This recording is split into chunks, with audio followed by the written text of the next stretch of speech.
You're locked in with the Innovators. Make sure to hit the subscribe button and click the notification bell. What's going on? You locked in with the Innovators YouTube. You already know I got the best interviews right here, man.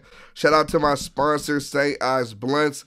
Make sure to get you one of those. I got Oakland in the building today, man. I got Chris Lockett. How you doing, bro? Man, I'm good. I'm blessed. I'm holding up. What it do? First, I want to say it's a pleasure and a blessing to have you here. I appreciate you coming through today. Man, it's a pleasure and a blessing to be here today, man. To start off, can you just let the people know, how do you feel about coronavirus? It's everywhere. It's the hottest thing in the world right now. It's on the news every day. Well, I survived a lot of things, and being coronavirus is one of them. Oh, you got corona. I was a victim of corona back early March 2019. Oh, for real? And I didn't even know it was so early. Oh, yeah, I know what you're you know what talking I mean? about. But Yeah, it had me down for about 10 days. I was weak, and coming up out of it, I wouldn't wish that shit on nobody. And I believe it's getting stronger and shit. You know what I mean? So niggas got to be careful. Yeah. Nah, for sure. Has it affected you as far as the music? Soon as I came up out of it, I did a mixtape called COVID-19, and probably a lot of the people that listen to me don't understand the significance of that mixtape, because I made that mixtape like, I beat you. Yeah. And a lot of people wasn't winning, and I'm not bragging, but I got a survivor story, and sometimes people don't be happy you survive certain things, because maybe one of their loved ones didn't make it through or wasn't strong enough, but I got to stand on my truth. Yeah, not for sure. And I feel like it's been 50-50 with me. Like, I've seen people affected by it, for sure, I've seen that. But the people that I do know closest, they got it, but nothing like bad happened. Yeah. But I do know some people actually that did pass away, but like older people though. Like, yeah. How do you feel about police and police brutality? That's something we've been seeing on the news, and black people been getting really gunned down in the street. Black men especially. Yeah. Well, to be honest, man, I've been at the forefront of that war for the large part of my life. I got off the porch when I was 12 years old in a neighborhood called Sobrante Park in East Oakland. And basically, when I say got off the porch, I started dealing crack cocaine when I was 12. Yeah. So, like, they just now televising that shit, but we been living that shit, running from the police, getting shot at, getting caught, getting beat, mama's doors getting kicked in on them. We was on the other side of that war on drugs, And why did you get introduced to, selling crack so young? Well, nevertheless, two of my brothers was in the game, and my neighborhood was like, a lot of smart people came out of my neighborhood, but it was a lot of money in my neighborhood too. So being that young, and your options was like go to school and wait, or get in the game and get some money right now. Yeah. And I guess I was just infatuated maybe by the wrong things or a product of my environment. Not saying that everybody in my neighborhood took the route I took, but that was the route I took. Yeah. What was Sobrante Park like back then? It was family orientated, a lot of black love. They was hard on you. It was a lot of money around, but we couldn't hustle until after school hours. And if your mama came looking for you, the OGs made sure you didn't come back on that corner. You know what I mean? Because they weren't kidnapping us. It just, the right things had to happen for you to be. Right, you had to be consistent, knucklehead to make it up there. Other than that, they'll try to scare you off and take you to your mama. But after they do that about 5-6 times, when you make it back, they're like, okay, he in the right place. You know what I mean? It just worked out like that. Yeah. But to answer your question, it was different, and it was like you couldn't. It was like being a part of a tribe. Yeah. You know what I mean? Because if you fucked up, anybody could whip your ass and take you back to your mama. You got another ass whooping, and you learn from your mistakes. Yeah, I like that, and I think people try to like depict say a place like Sobrante Park is like only bad, but like it's a family and everybody was helping each other out. So yes, sir. I fuck with it for sure. Tell me, how did you grow up? Were your parents around? What was it like? Both my parents was around. Me, unfortunately, my mom and dad got a divorce when I was 2 years old. So I don't remember my dad the way my other siblings probably remember him. I've always lived in a house. The struggle was present, but it was a beautiful struggle. Yeah. You was like, can you imagine struggling but really not knowing you're struggling? Yeah. And then when the time you catch up on knowing you're struggling, you still realize you was more well off than the project babies and things of that nature. So it was beautiful. Mama made miracles every Thanksgiving, man. You know, it was that kind of life. Yeah. So how did you get into making music? It was escape. You know, my older brothers, they played a lot of good music, so I was exposed to the old school shit. And then when I started getting in trouble, I had all that time on my hands. Shit, I started writing music while I was on lockdown and in places like that. Okay. Then I came home and pursued it. Yeah. How would you say being in jail changed you? Being incarcerated helped me realize my value. You know what I mean? Yeah. Because we was coming up in a time where they was taking everybody to jail, but I kind of thought I was stupid, if that make any sense. But then when I realized you just got to focus on whatever you want a little harder. So, you know, I tested out everything, got a high school diploma, got a GED, and I just realized that, like, man, you know, all the stuff they was programming us with was bullshit. And I just started reprogramming myself. Yeah. And without jail, I wouldn't have had the time to do that. Yeah. You know. So even in like a bad situation, you was able to pull out some positive. Jail was bad, but on the flip side of that, a lot of times I went to jail, my life was being saved. And I didn't realize that till later, because every time I came home, I was coming home to like 9, 10 dead homies. Yeah. Not realizing that if it wasn't for this, the Almighty wasn't grabbing me out the frying pan that transformed me into who I am now. Yeah. You know, I could have became drug addicted to drugs, because we lost a lot of homeboys to alcohol and drug addiction, just as many to the violence. You know what I mean? Because they never got the break that some other people got. You know what I mean? People don't talk about that either. No, that's real shit. Is it true that like jail is super divided by race? It is very divided by race, but jail is the same world out here, but the violence is more accepted. And the reason why I say it, because when the prison is on lockdown, the guards get hazardous pay. Yeah. So if you working, you want it to be maxed out when you get it. So it's their job to keep us at each other's throat so they can max out. You understand what I'm saying? I didn't know that. Okay. Yeah, yes sir. So I didn't know that. That's crazy. Through all the race riots and stuff, you know, but I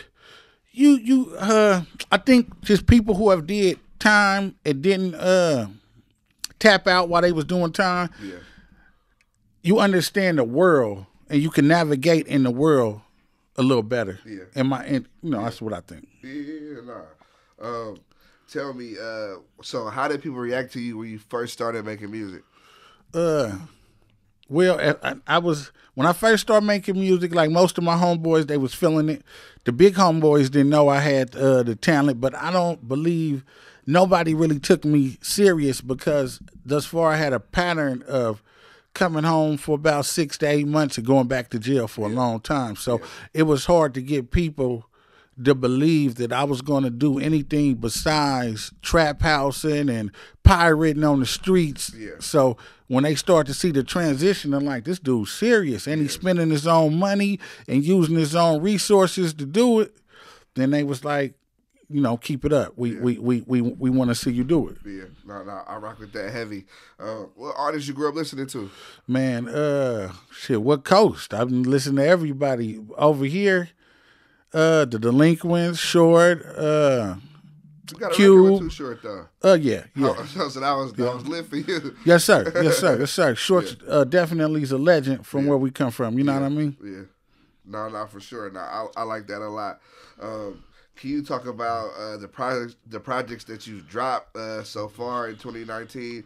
You got the COVID-19 social distances, and then you got Freedom Isn't Free. What was the mindset for these projects? Well, for Freedom Wasn't Free, I was telling my story and trying to explain to people that if you want this side of the gate, it's a blessing.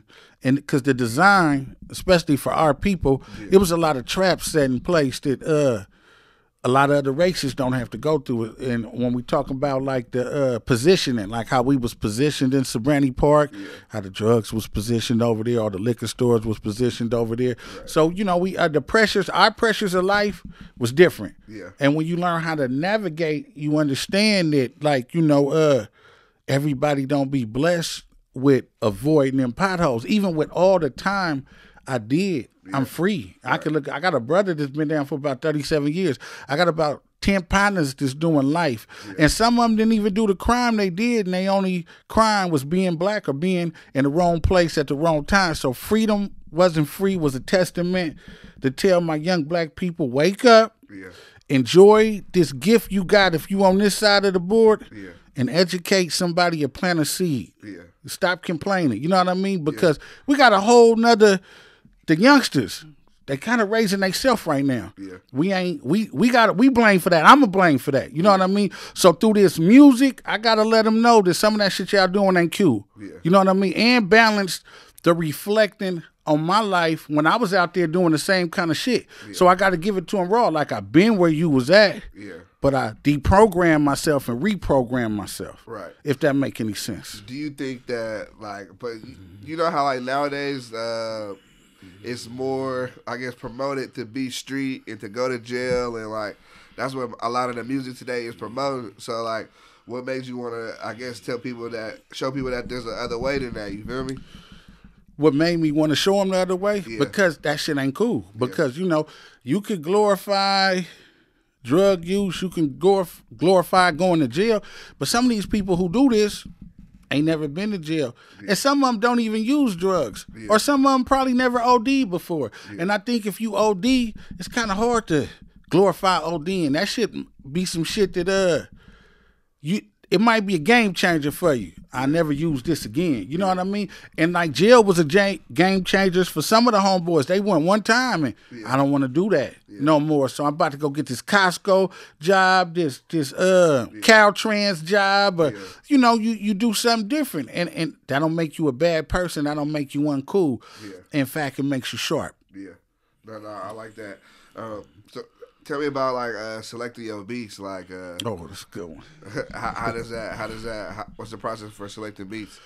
I kind of go into my beat selection blind. Like, it don't matter who made them. I like to gather a nice gumbo pot of beats and just go through them. And when I'm feeling them, I find out who made them. I reach out, let them know, get the tags off of them. I want them, what you want, and I take care of the beat people, and I make sure they get their credits on every project. Do you suggest artists burn exclusive beats, leasing? What you think is best? I think what works for your budget. Right. You know what I mean? It'd be dope to find somebody that you fuck with and they fuck with you and they willing to wait on the back end, or you hit them a little bit on the front end, and you know, just make it right. My thing is to be fair. You know what I mean? But there's a lot of producers out there I want to work with or reached out to, and we haven't yet got it together. But I don't let that hold me back because I got a good ear for music. You know. No, I'm tired. So I see, like, you done a lot of music with Stevie Joe. Yes, sir. What's your relationship? Stevie Joe, that's I would say I don't have a lot of rap friends in the industry, but Stevie Joe is definitely one of my partners before the rap and after the rap, and always kept it 100. Anytime I needed any guidance in anything, I call him and he'll make it happen. No, that's I fuck with that for sure. Your first project, well, I guess on Apple Music, was 2017, Omega Supreme. What would you say was the difference, say, from a project like that to now, what you got, like, Freedom, wasn't free, and then COVID-19 social distances? That wasn't my first project, but we can go off that one. That was just like a testimony to, ask the question again. One more second.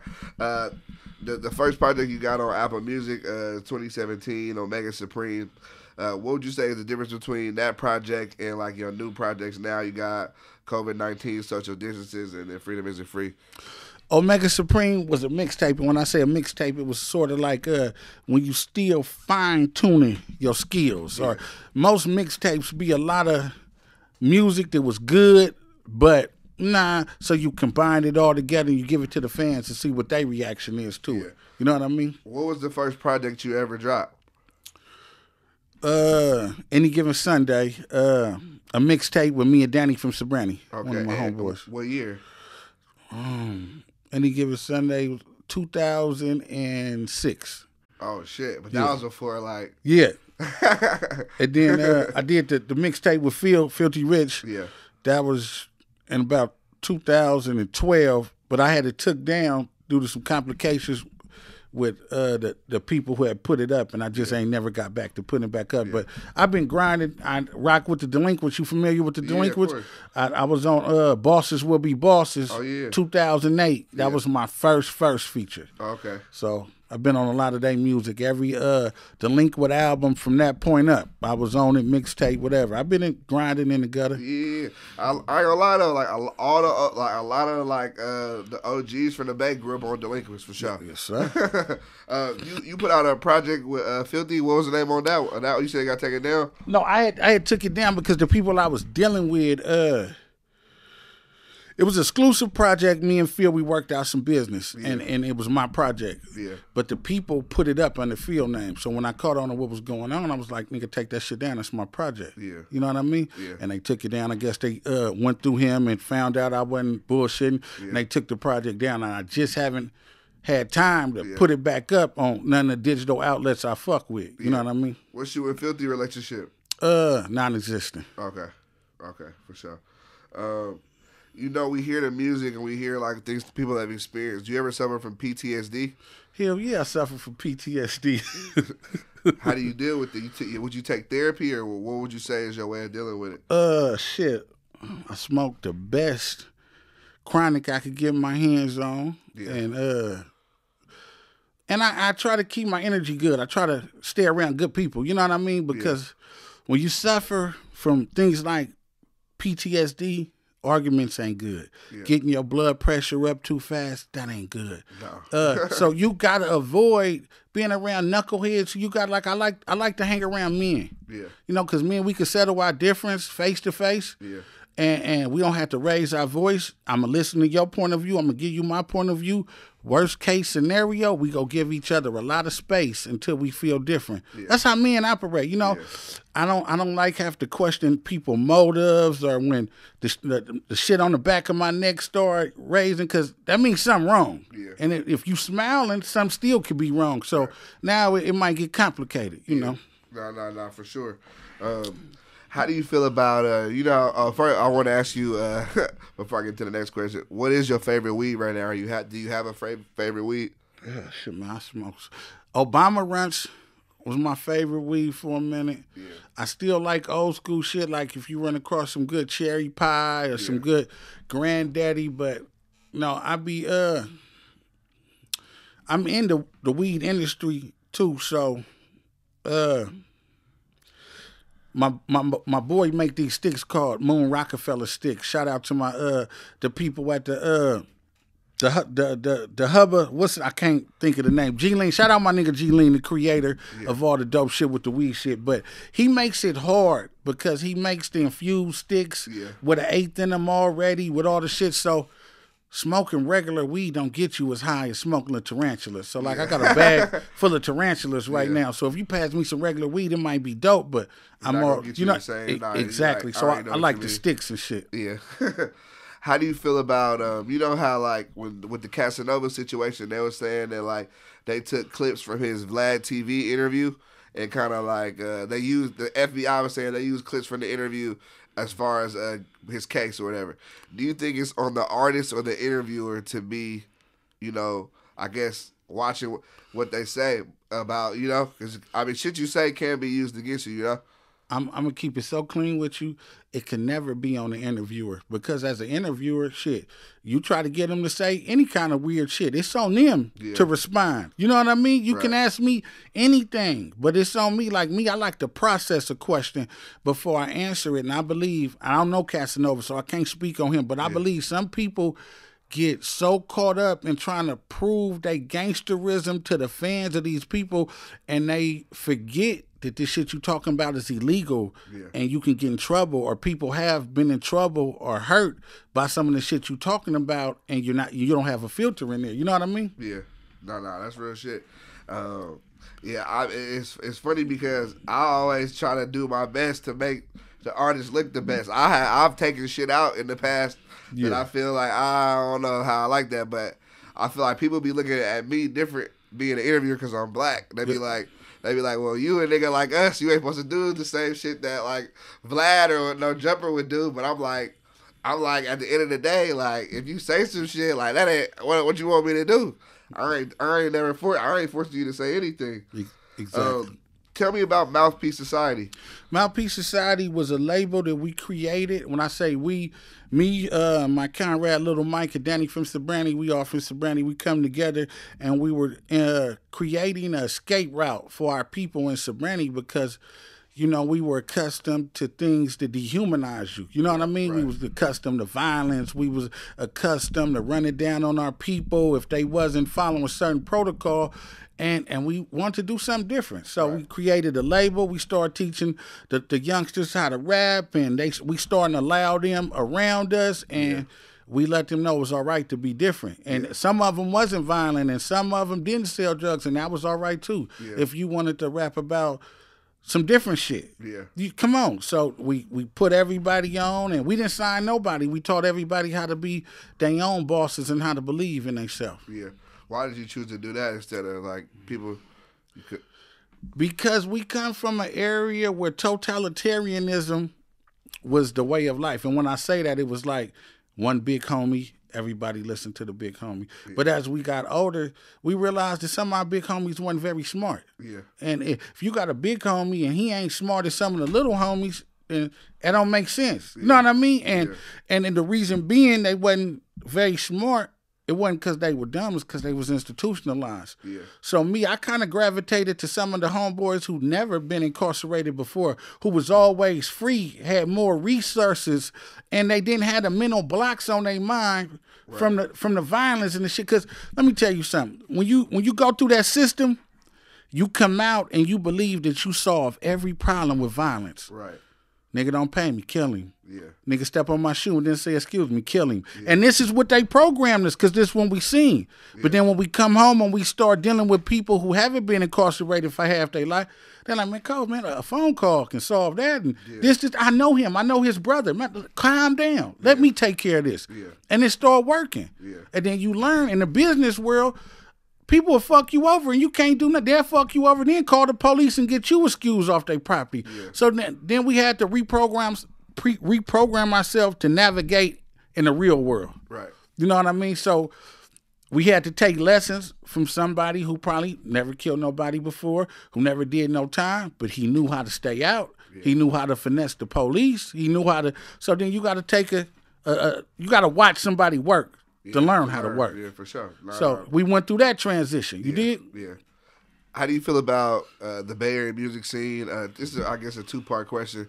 How do you feel like about the Bay Area music scene today? And then do you believe that the Bay Area, they say Bay Area artists don't work with each other. It's like a crab in a bucket mentality. The Bay Area scene right now, it could be much better.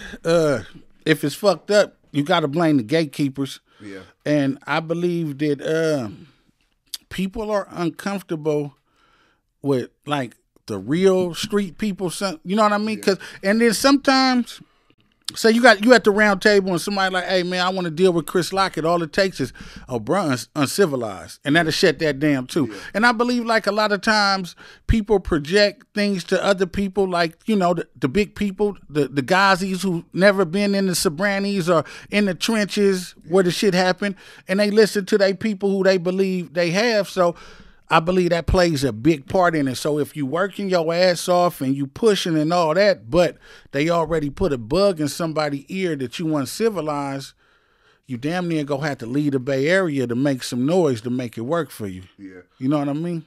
And that's a good point that you bring up, because I be telling niggas from the Bay all the time, I'm like everybody can't break in the Bay too. You feel me?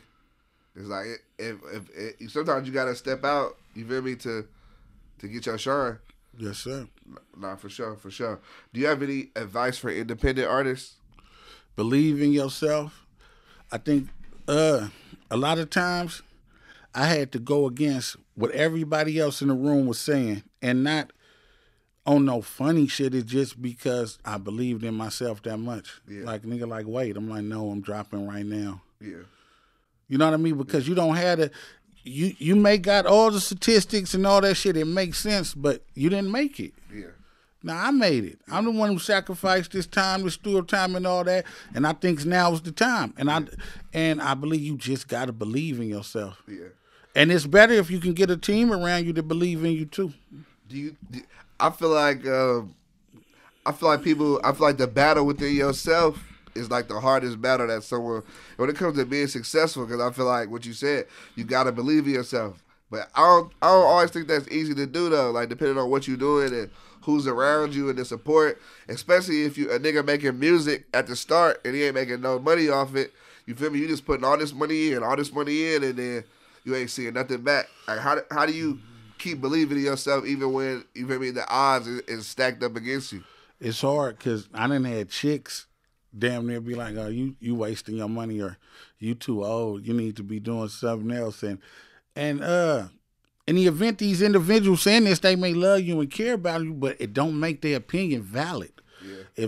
I haven't made a lot of money off rap, but that don't mean I won't one day, or that don't mean that some of the shit that I got out now could go platinum down the road. I might not even be here to relish in the moment, but I got kids that'll be around, and I own everything. So, right now it makes sense. Yeah. How important is it to own like your masters and owning your music rights? It's very important, especially if then nobody invests in you or nobody was behind you pushing you. You should be in control of all of your music. So you think Lil Wayne made a bad decision by selling all his masters? I believe that Lil Wayne was in some form of financial trouble. I believe, the smart as Lil Wayne appears to be, it was insane for him to be up and just sell his masters. Yeah. He must have needed that money to pay some people off and to continue living the lifestyle that he wants to live. Yeah. You know what I mean? Because that's a diamond in the rough. Yeah. You know what I mean? Yeah. Why do you think artists are like such a target for like people always trying to rob rappers and take their chains, and like I just feel like a lot of violence can be surrounding rappers, you feel me? I believe because I would say it like this. You don't never really hear too much about the chill rappers going through too much adversity. Yeah. When I say chill rappers, like the J. Coles or the Method Mans or the Red Mans, but then you get some of these rappers that rap about all this violence, all this activity and stuff, and then you get some people that sit back and be like, I know, bro, he not about that life. And that makes them a target sometimes. Yeah. You know what I mean? Because I navigate, I travel. I might not go everywhere hanging out like this, but I go a lot of places with my jewelry on and no weapon. Yeah. So, but you have to surveillance what's going on, because, a piece of meat can appear anywhere and attract the wolves, and they get on your ass. Yeah. It don't matter how gangster you is or what, you know what I mean? Yeah. But it does matter how you carry yourself, because, some people put weird shit in the universe and it comes back to them in the form of a robbery. Yeah. Yeah. No. I think that's true. What's a perfect day for you? A perfect day? Helping somebody. Any day I can do something for somebody that I don't know and I didn't plan to do, any day I can help somebody, it's a perfect day for me. Yeah. Yes, sir. I like that. Yeah, I like that. Do you have any goals for the new year? Man, goals for the new year, I'm in a realm where I just been trying to control my environment and the things I have around me. I want to keep that going. I got an album I was trying to drop for this year called All American Shooter Part 2. So for next year, I want that to be the biggest album of my career and possibly my last album. We took a lot of hits in the form of death from Sobrante this year.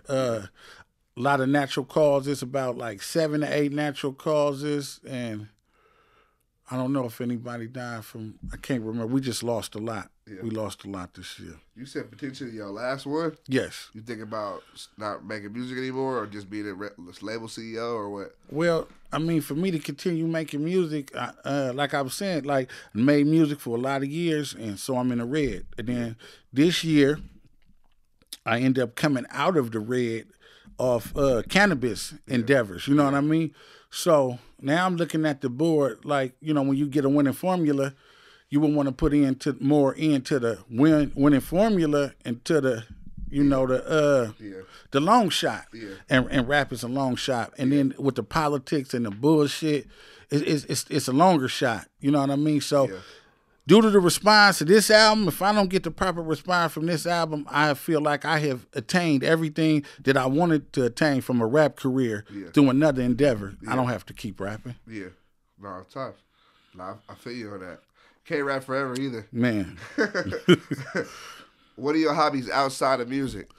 I love reading. I love video games. I love kids. I don't care who kids they is. Yeah. I love messing with the young life. Yeah. You know what I mean? They like computers or whatever. I like to watch them interact with each other because it just seemed like in most cases when kids get in their element, they start acting like little people. Yeah. Their little attitudes and all the shit come out. I like analyzing that. I think I would have been a great child psychologist. Yeah. Oh, that's tight. That's tight.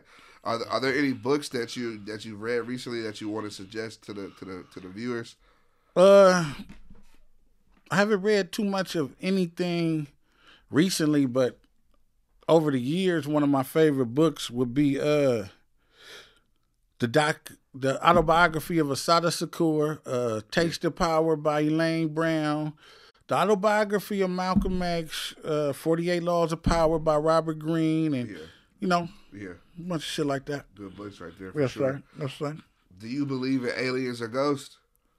I believe in Allah. Okay. I believe that aliens and ghosts exist, but I don't worship or pray to them or none of that nature. Yeah. But the supernatural realm is it's real. Yeah. Yes. You're Muslim? Yes, sir. Okay. That's what's up. That's what's up. What was your first chain? I see you got the nice pieces on right now. What was the first one? My first chain, I got a very firm military background, so outside of being a rapper, these chains, this shit really didn't mean nothing. Yeah. You know, we was more in a different realm of a man's value was his war chest, how big your war chest was. So to answer your question, my first chain, I believe, was the Pac-Man. Yeah. I had the big Pac-Man chain, Highline made that. Yeah. Then I had another rope chain that I got from one of the jewelers out of Atlanta off the internet. So later on, I really didn't know too much about jewelry the way I know now. Yeah. So like when I went to Highline and I had the piece already made from another jeweler, and I just was like, flooded with this and flooded with that, but I didn't know the quality. I didn't know the difference from an SI to a VVS. Yeah. So, so when you get when you get your education up on my first two pieces, when people be like, where your pieces at, I don't wear them, because they were expensive hunk of junks. Yeah. You know what I mean? And I didn't know the difference. Where you see me now, I'm rocking pure 2.4. Yeah. You know what I mean? So this is more of an investment because next year, if the price of gold go up, my pieces go up. Yeah. And at any time, I could go put these on the scale and they go give me face value for every gram around my neck. Yeah. You know what I mean? You can't, some of these dudes with all them diamonds and all that fancy shit, once you customize it and you walk out, you lost. Yeah. And if your piece costed 30, you'll be lucky if you get 10 back for it, if they buy it back for you. You know what I mean? So I learned how to floss and invest at the same time through my mistakes and watching other people make mistakes. Yeah. Nah, the jewelry game is crazy. It is crazy. Get my feet wet more in it. But I think that's smart that you said, though, because buying jewelry is an investment, and the price of gold, you feel me? Yeah, I feel like custom pieces for sure. Like you probably won't get your money back for sure. They not unless you got the shit like the Migos and because they go have a $200,000 piece, so you got the best of everything. Yeah. And then we leaving out the fact that some of these places like Highline and some of these other jewelry places, they out to beat us because they think we dumb. Yeah. So they go charge us for the high quality work and put the low quality shit in the diamonds because they figure we don't know no better. Right. And most of us don't even get the piece checked after they move. Yeah. You know what I mean? So it's shit. No, that's real shit for sure. Do you have a favorite food spot right now? Favorite food spot? I fancy all the black-owned joints, so The House of Poultry is one of my favorites. Chef Smelly, Yeah. one of my favorites. Hot Dog Co., one of my favorites. My 2223 Sandwich Co., Yeah. one of my favorites. Man, Happy Dogs. I fuck with the food, man. Yeah. No, me too.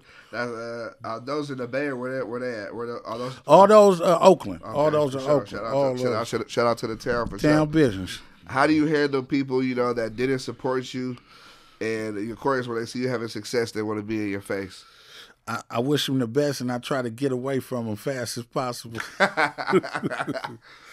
If you could pick yourself to be any animal in the world, what would it be and why? Damn, that's a good one. You got good questions. Thank you. I say a silverback gorilla. Okay, why?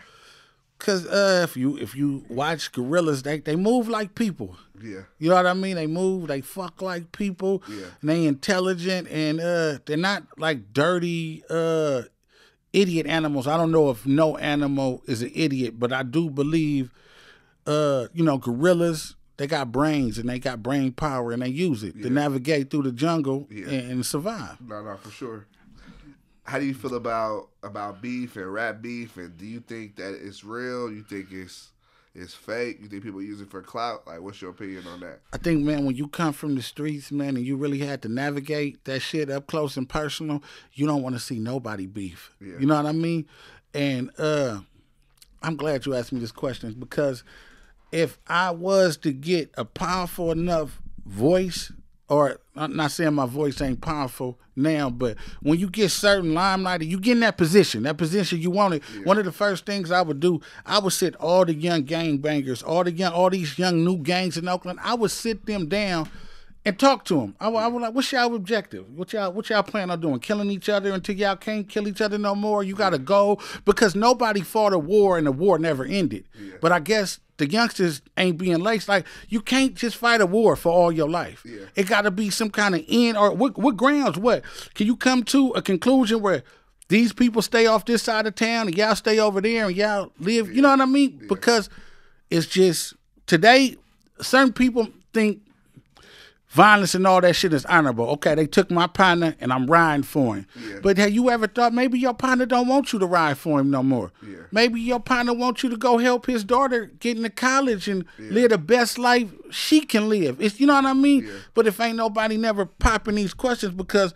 in a lot of cases, man, it'd be like one rotten apple diffuse all the bullshit. Yeah. So if I can get them all together and help them identify who they got around them, then ain't on no real shit. And most of the time it be cowards too. Yeah. You know what I mean? So once you get them cowards out your circle, you can move on and you can take that same power you got and put that behind the business, man. Yeah. And leave something behind that means something. You know what I mean? It's more important than just, because when you break it down, you get him, he get him, and then keep going.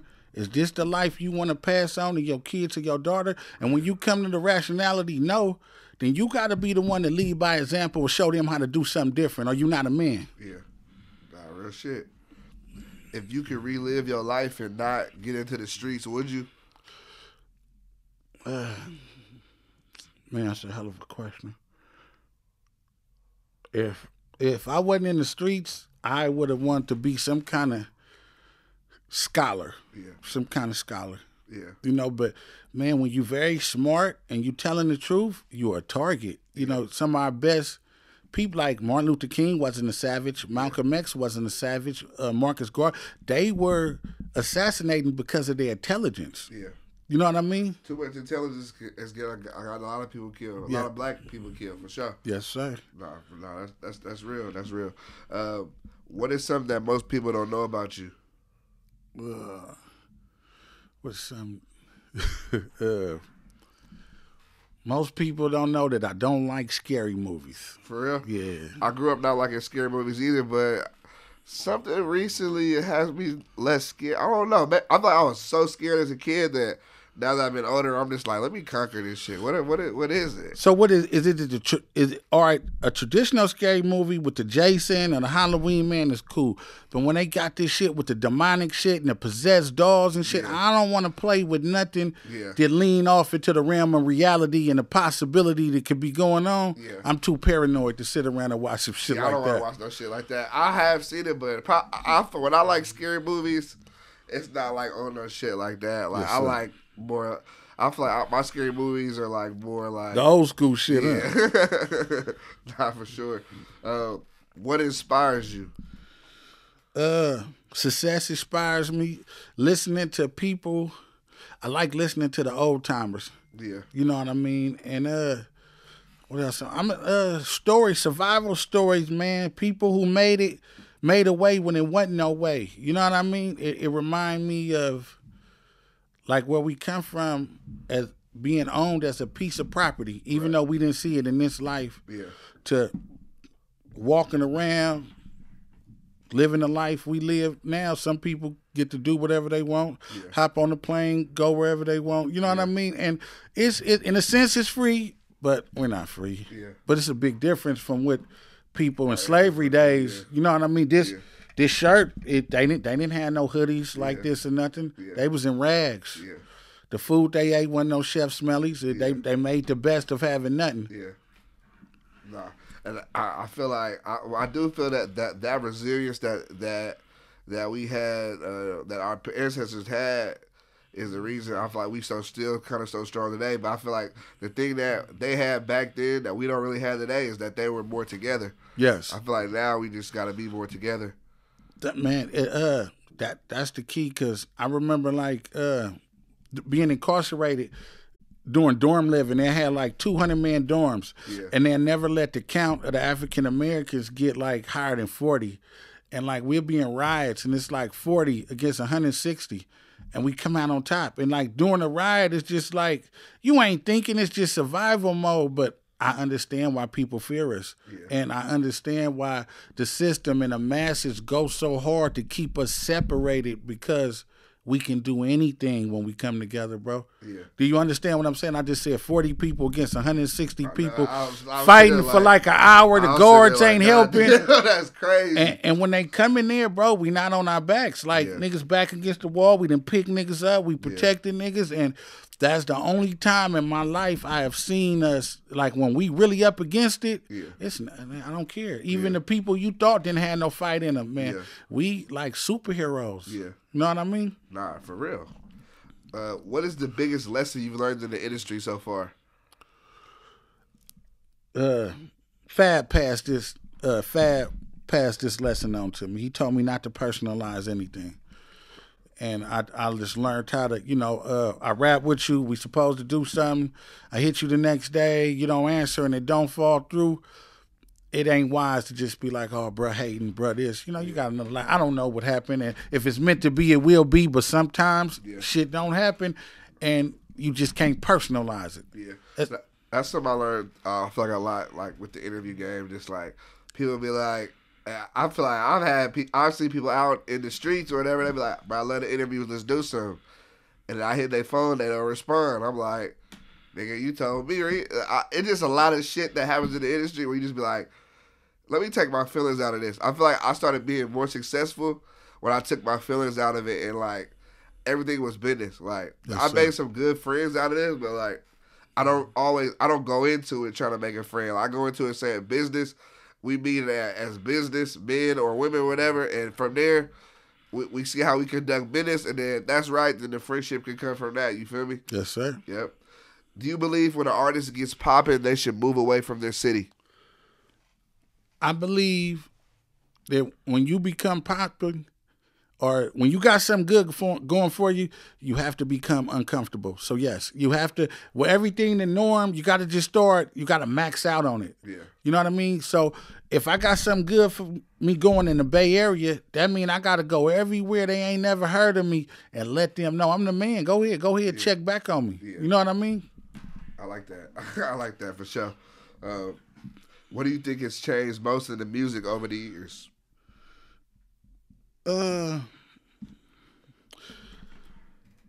The young people wasn't ashamed or scared to make their own kind of music. Yeah. And like when you listen to music now, it's dang near through age group.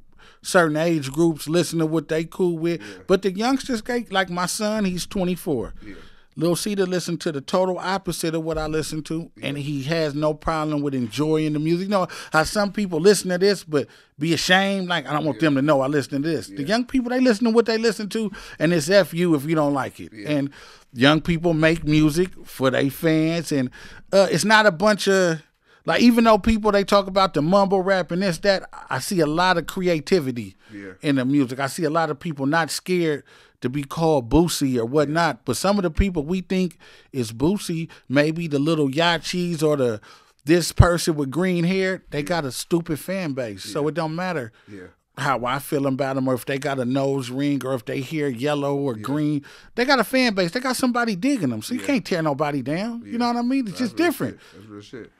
For my final question, I want to ask you, what advice would you give to the younger you? Listen more and talk less. I like that. Nice and simple. Do you have any final words for the people before you get out of here? Final words, I want to shout out to whole Mouthpiece Society. I want to shout out the town.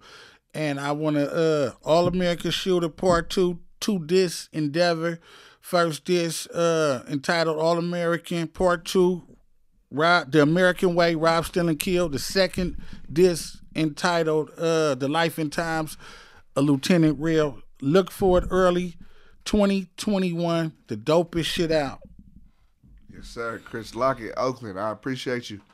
You're locked in with the Innovators. Make sure to hit the subscribe button and click the notification bell.